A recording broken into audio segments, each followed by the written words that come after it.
So you're stuck in quarantine. Your boyfriend's 5 miles down the road.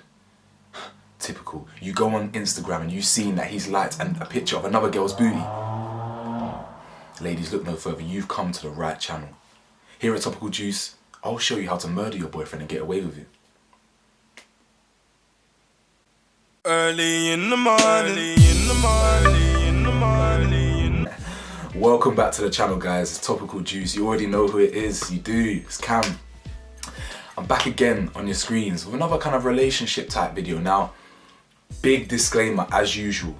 I'm not a relationship expert. I'm just a man with an opinion. My friends value my opinion. Often my friends come to me for advice. So I'm literally just doing what I do to them on screen, so I'm just a man with an opinion. Anyway, about 7 months ago then, I did a video around a similar topic that was around whether it's okay to like the opposite sex pictures in a relationship on Instagram, blah, blah, blah, blah. And so I'm gonna put that video in the description and hopefully I can put it in the video, like actually in the screen. I haven't learned how to do that yet, but hopefully I can do that. So, and ever since I dropped that video, it's been consistently getting like kind of views and engagement. So I kind of wanted to do like a follow-up video.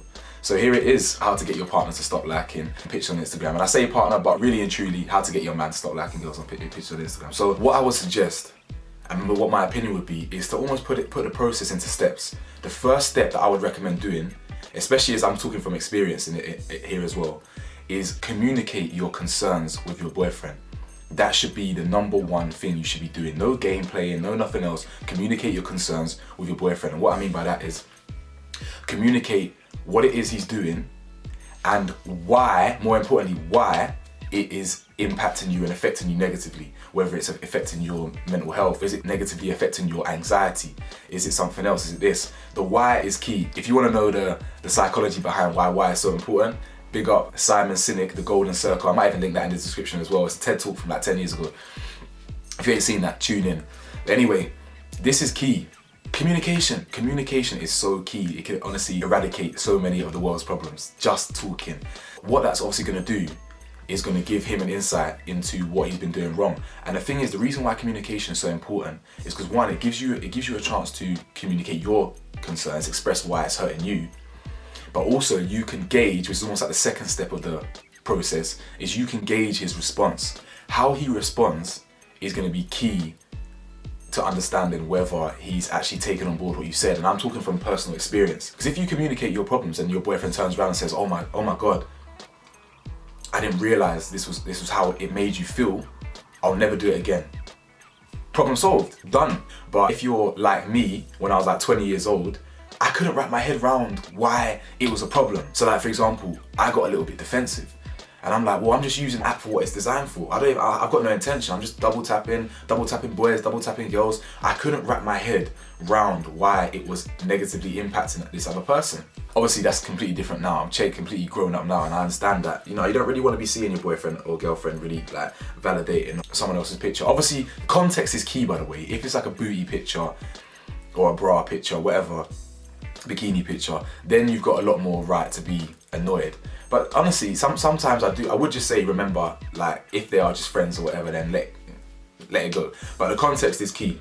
So if your boyfriend, for example, is a bit like, well, I'm just, you know, I don't really understand, I'm just doing it, like, oh, you're imagining it, you're being crazy, like, I'm not this, I'm not doing that, I'm XYZ, coming up, making up with all these BS excuses, yeah, I'm not saying I'll dump him, but that's a flag. There's a flag there. And I'm speaking from experience, there's a flag there, you understand? Because he's not understanding why you're hurt by this, you understand? The third thing I would recommend is exercise patience. If you've expressed concerns to your boyfriend about liking girls' picture, about anything, you need to sit patient to see if he actually works on these changes. Just exercise some patience, just to give yourself some time and give him some time to see if he's actually making any changes. However, there's a difference between exercising patience and like being taken for an idiot. You understand? So definitely don't just forget about it or whatever, but, you know, give yourself a little time scale. Oh, he keeps doing it, before you want to bring it up again, because you don't want to keep hounding someone or getting on their nerves, even if they are doing something wrong in your eyes, because they might not be doing something wrong in theirs. So it's all about perspective. But the final point I would make, or the final thing I would say, is for your own benefit, ladies, yeah, for your own benefit, don't like try your hardest not to stalk, basically, not to stalk your boyfriend or whatever. because that's only going to make your own anxieties through the roof. When you're looking for something, you're going to find it, essentially. So you kind of want to exercise some trust, basically. You want to exercise some trust, because if you kind of micromanage your boyfriend, he's not going to feel trusted. You're going to drive yourself into the ground. You're going to drive yourself crazy.